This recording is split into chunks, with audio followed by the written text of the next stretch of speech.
إن الحمد لله نحمده ونستعينه ونستغفره ونعوذ بالله من شرور أنفسنا وسيئات أعمالنا من يهده الله فلا مضل له ومن يضلل فلا هادي له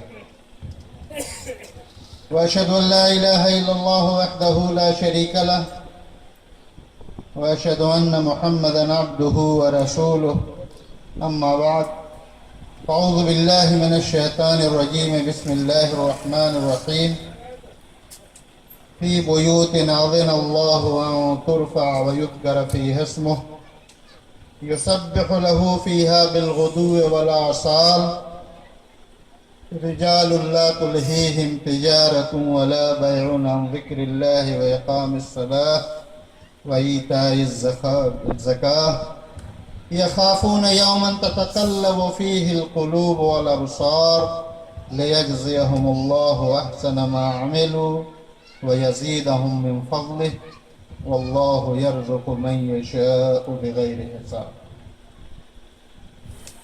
علماء کرام، محترم اور معزز حاضرین،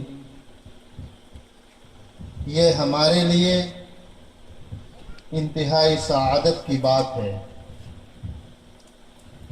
کہ ہم اس کام کے لیے یہاں اکٹھا ہوئے ہیں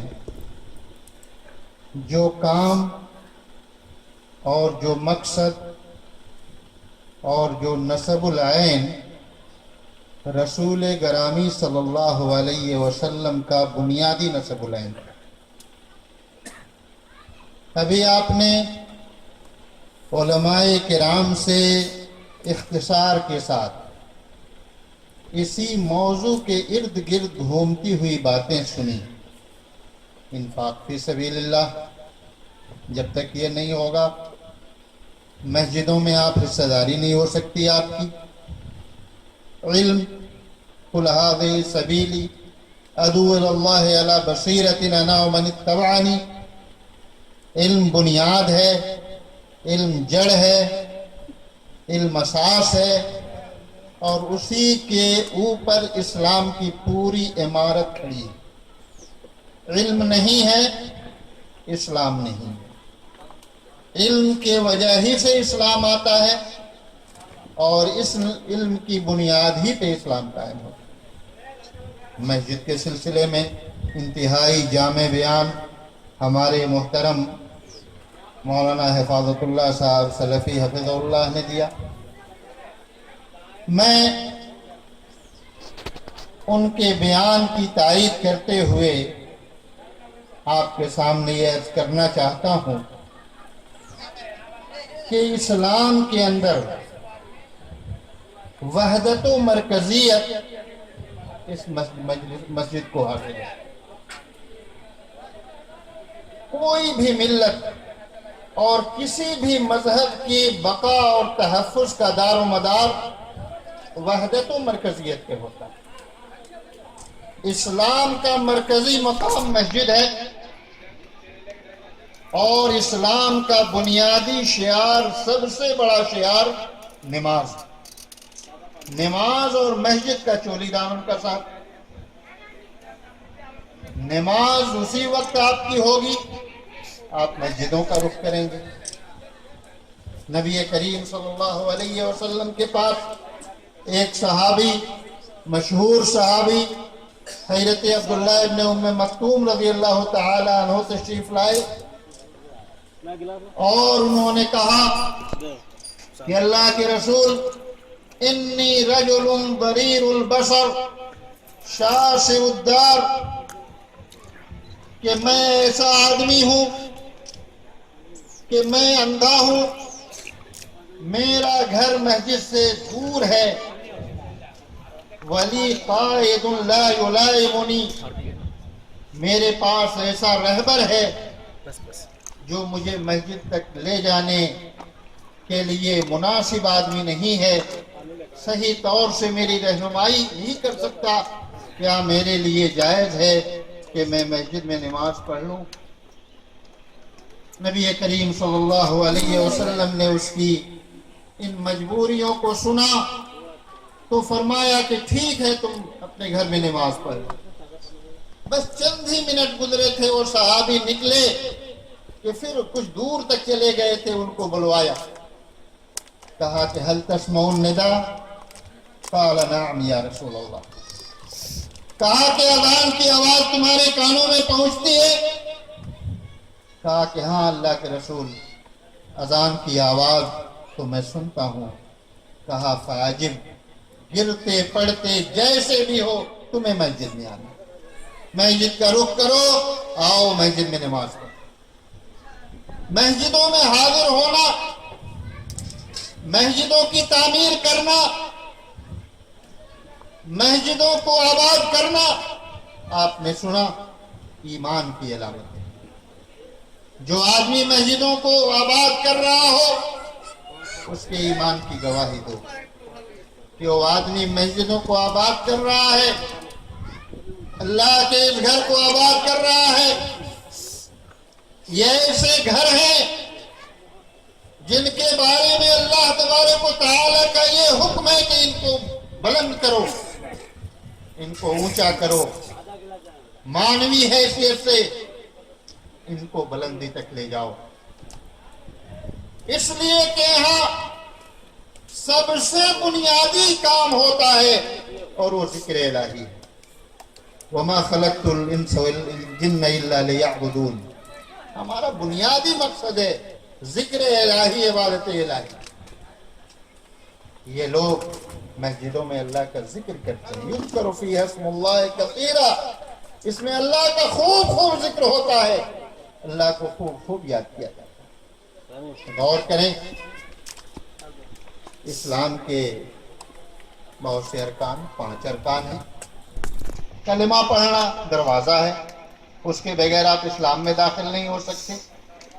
زکوٰۃ دینا بنیادی چیز ہے، اس کے بارے میں کہا حضرت ابوبکر صدیق رضی اللہ تعالی عنہ نے کہ لوگ نبی کریم صلی اللہ علیہ وسلم کے زمانے میں اونٹ دیتے تھے زکوٰۃ کے اندر، اور آپ صلی اللہ علیہ وسلم نے اگر اس کی رسی کو بھی دینے کے لیے کہا تھا اور رسی کو روک دیں گے، نہیں زکوٰۃ میں دے دیں گے، تو لَقَاتَلْتُهُمْ عَلَىٰ مَنْعِهِ، تو اس رسی کو روکنے پر میں ان سے جہاد کروں گا جس طرح کفار سے جہاد کیا جاتا ہے۔ زکوٰۃ بنیادی چیز ہے، روزہ رکھنا بنیادی چیز ہے، حج کرنا، جو آدمی حج کرنے کی طاقت رکھتا ہو، زاد و راحلہ کی قوت ہو، حج نہیں کرے تو پھر جیسے چاہے مرے، ایمان کی موت تو اس کی نہیں ہو پائے گی۔ اس کو موقع ملا، ساری چیزیں حاصل ہیں، سستی اور کوتاہی کر رہا ہے، اس کی وجہ سے حج نہیں کر رہا ہے، تو پھر اللہ تبارک و تعالیٰ کے محاسبہ سے وہ بچ نہیں سکتا۔ لیکن ان چاروں ارکان کو ادا کرنے میں کہیں بھی یہ نہیں کہا گیا کہ تم وضو کر کے کلمہ پڑھو، وضو کر کے روزہ رکھو، وضو کر کے زکوٰۃ دو، وضو کر کے حج کرو، کہیں نہیں کہا گیا۔ اگر باوضو، مومن تو ہمیشہ باوضو رہتا ہے، باوضو ہے بہتر ہے، لیکن اگر باوضو نہیں ہے، یہ ساری عبادتیں ہو جائیں گی، ان کے اندر ذرہ برابر بھی کمی نہیں آئے گی، ثواب بالکل ملے گا، پورے کا پورا ملے گا۔ نماز کو دیکھیے، اللہ تبارک و تعالیٰ نے اس اہم عبادت کی ادائیگی کے لیے وضو کو شرط کرا۔ لا تقبل صلاۃ بغیر طہور، جب تک آدمی وضو نہیں کر لے انسان کی نماز نہیں ہوگی، نماز قبول ہی نہیں ہوگی۔ اور انسان جب نماز پڑھ رہا ہوتا ہے تو اپنے رب سے مناجات کر رہا ہوتا ہے، رب سے سرگوشی کر رہا ہوتا ہے، رب سے بات کر رہا ہوتا ہے، اور رب کریم یہ چاہتا ہے کہ میرا بندہ جب میرے پاس آئے، جب مجھ سے بات کر رہا ہو تو باوضو ہو کر کے بات، اس کے ظاہری اعضاء بھی دھلے ہوئے ہوں، باطن بھی صاف ہو، ظاہر بھی صاف ہو، تب وہ آئے ہم سے نکل آئے۔ جب تم میں کا کوئی نماز پڑھتا ہے تو وہ اللہ سے مناجات کرتا ہے۔ نبی کریم صلی اللہ علیہ وسلم نے ایک صحابی سے خوش ہو کر کے کہا کہ بتاؤ کیا چاہتے ہو، تمہیں کیا دے دوں؟ لوگ اپنی دنیا کی ضرورتیں پیش کرتے ہیں کہ ہمیں یہ چاہیے، سواری نہیں ہے۔ کوئی آدمی آتا تھا، اللہ کے رسول انتہائی مفلوق الحال ہوں، بال بچے بھوکے مر رہے ہیں، میری یہ مدد کر دیجیے، وہ مدد کر دیجیے، دل کھول کر کے اللہ کے رسول صلی اللہ علیہ وسلم مدد کر رہے تھے۔ پھر صحابی سے بھی پوچھا، سوچا کہ اس طرح کی کوئی چیز یہ بھی طلب کر لیں گے۔ انہوں نے طلب کیا کہ اللہ کے رسول اسألک مرافقتک فی الجنہ، اللہ کے رسول جنت میں ہم نشینی اگر مل جائے آپ کی تو یہ میرا اصل مطلوب ہے۔ کہا کہ اور غیر ذالک، ارے جو میرے دینے کی چیز، دینے کے لائق جو چیز ہو وہ کہو، اس کے علاوہ کوئی چیز مانگو۔ تو صحابی نے کہا کہ ہو ذالک یا رسول اللہ، وہی یہی چاہیے مجھے، جنت میں آپ کی ہم نشینی حاصل ہو جائے۔ نبی کریم صلی اللہ علیہ وسلم نے کہا میں تمہارے لیے دعا کر سکتا ہوں، فَعِنِّي عَلَى نَفْسِكَ بِكَثْرَةِ السُّجُودِ، تم اپنی اس دعا کو قبول کرانے میں میری مدد کرو اپنے سجدوں کی کثرت کی وجہ سے، خوب نمازیں پڑھو۔ یعنی فرائض چھوڑو گے اس کا تو کوئی تصور ہی نہیں۔ حضرت عبداللہ بن شقیق رحمہ اللہ فرماتے ہیں کہ کان اصحاب رسول اللہ صلی اللہ علیہ وسلم لا يرون شيئا من الاعمال تركه كفر غیر الصلاۃ، کہ نبی کریم صلی اللہ علیہ وسلم کے صحابہ اعمال میں کسی چیز کو چھوڑنے کو نماز کے علاوہ کفر نہیں سمجھتے۔ ایک مومن ہے، کوتاہی ہو سکتی ہے، کوئی غلطی ہو سکتی ہے، کوئی کمی ہو سکتی ہے، لیکن نماز چھوڑ دے یہ مومن سے ممکن نہیں ہے۔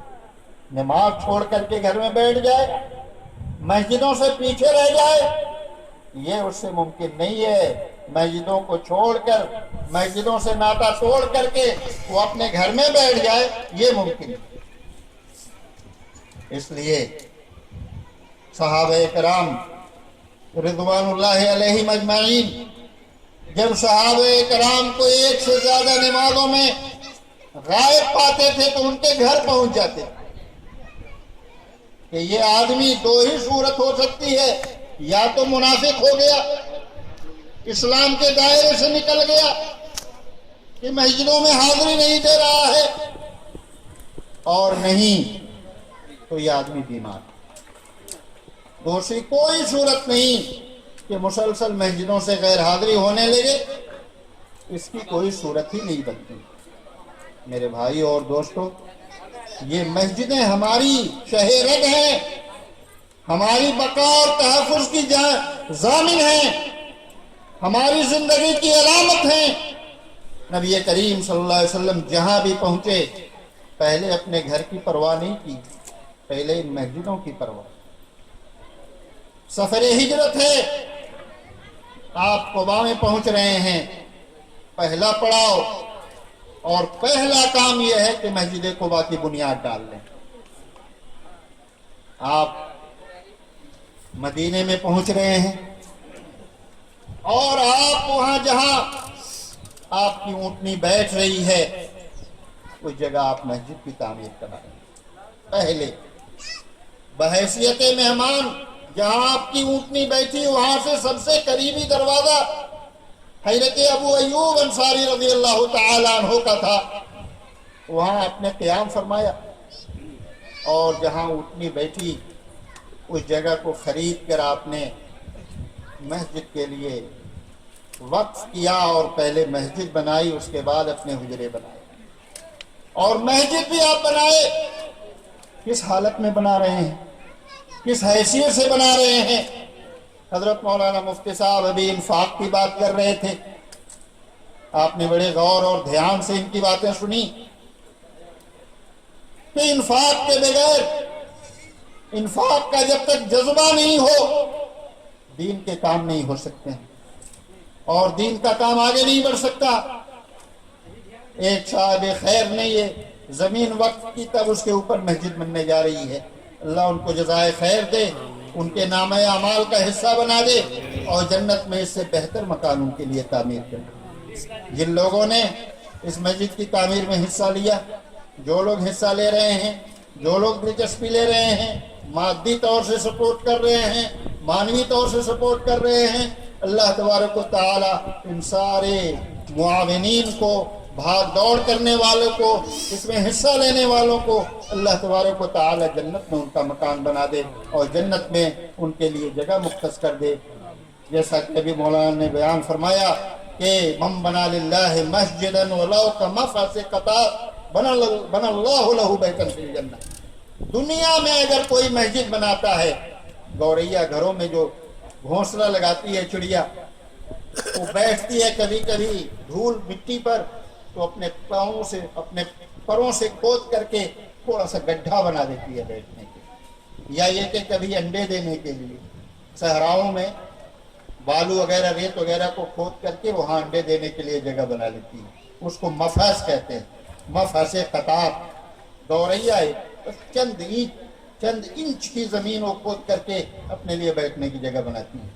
نبی کریم صلی اللہ علیہ وسلم فرماتے ہیں کہ مسجدوں کی تعمیر میں وہ چند انچ بنانے کا اور اس میں تعاون کرنے کے لیے جو حصہ لے گا، اللہ تبارک و تعالیٰ اس کے لیے جنت میں گھر بنا دے گا۔ غور کیجئے کتنا اونچا مقام۔ نبی کریم صلی اللہ علیہ وسلم نے مسجد بنائی اور مسجد بنانے کے بعد سب سے پہلا کام جو یہ کیا وہ یہ تھا کہ ایک چبوترا بنا دیا، مدرسہ۔ مسجدوں کے ساتھ زمانے ماضی میں مسجد اور مدرسے دونوں بالکل ہی ایک ساتھ ہوا کرتے تھے۔ جو مسجد ہے نماز کے وقت مسجد اور باقی اوقات میں مدرسہ۔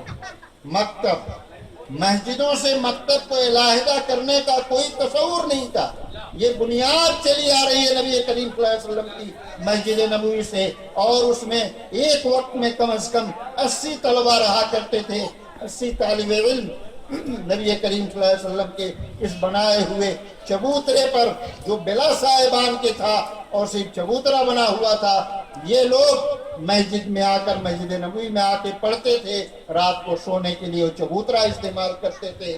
کہیں ایک نبی کریم صلی اللہ علیہ وسلم نے صحابہ کرام کو جو لکھنا جانتے تھے، ان لوگوں کو لکھنا سکھانے کے لیے متعین کر دیا تھا کہ تم یہ ان کو لکھنا سکھاؤ۔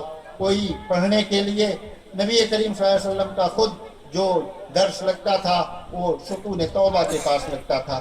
میرے بھائیوں اور دوستوں، مسجدوں اور مدرسوں کی تعمیر اور بنیاد اگر صحیح اسلامی جنریشن اب پیدا کرنا چاہتے ہیں، ان مسجدوں کو بنانے میں اور مدرسوں کو بنانے میں اپنا ہر غالی و نفیس قربان کیجئے، اپنی گاڑی کمائی لگائیے اور اپنے بچوں کو تعلیم دلوائیے، ان کی صحیح تربیت کیجئے۔ آپ ان سے پوچھئے کہ تم نے نماز پڑھی ہے کہ نہیں پڑھی، تم نے مسجدوں کی زیارت کی ہے کہ نہیں کی ہے، مسجد میں گئے ہو کہ نہیں گئے ہو، یہ نماز تم نے پڑھی ہے ظہر کی نماز، یہ نماز تم نے گھر میں پڑھی ہے یا مسجد میں پڑھی ہے۔ محاسبہ کیجئے اس بچے کا، جو بچہ آپ کا مستقبل ہے، جو بچہ قوم کا مستقبل ہے۔ نبی کریم صلی اللہ علیہ وسلم نے ان بچوں کی تربیت کے حوالے سے، نماز کے حوالے سے فرمایا تھا کہ مروا اولادکم بالصلاۃ وہم ابناء سبع واضربوہم علیہا وہم ابناء 6 اپنے بچوں کی تربیت کرو، ان کو پوچھو، ان سے ان کو حکم دو اور ان کا محاسبہ کرو۔ 7 سال کے ہو جائیں مسجدوں میں لے جانا شروع کر، دیکھیں لوگوں کو کیسے مسجد میں کھڑے ہوتے ہیں، کس طریقے سے پرسکون رہتے ہیں، کس طریقے سے امام کا درس ہوتا ہے اس کو سنتے ہیں، نمازوں میں کیسے باضابطہ کھڑے ہوتے ہیں۔ یہ دیکھ کر کے نمازوں میں کھڑے ہو کر کے تربیت حاصل کریں، تاکہ جیسے ہی وہ بالغ ہو، نماز پڑھنے کے قابل ہو، صحیح انداز میں وہ نماز ادا کرے، اور ایسا نہ ہو کہ اس کے بعد ان کو سکھانا پڑے۔ 10 سال کے ہو جائیں، بالکل ہی بلوغت کے دہانے پر ہے، اب ان کو مارو، ان کو مار لگاؤ، اگر مسجدوں میں نہیں حاضر ہو رہے ہیں تو ان کی پٹائی کرو۔ یہ بچے جو آپ کے بے نمازی ہیں اور بڑے ہو گئے ہیں،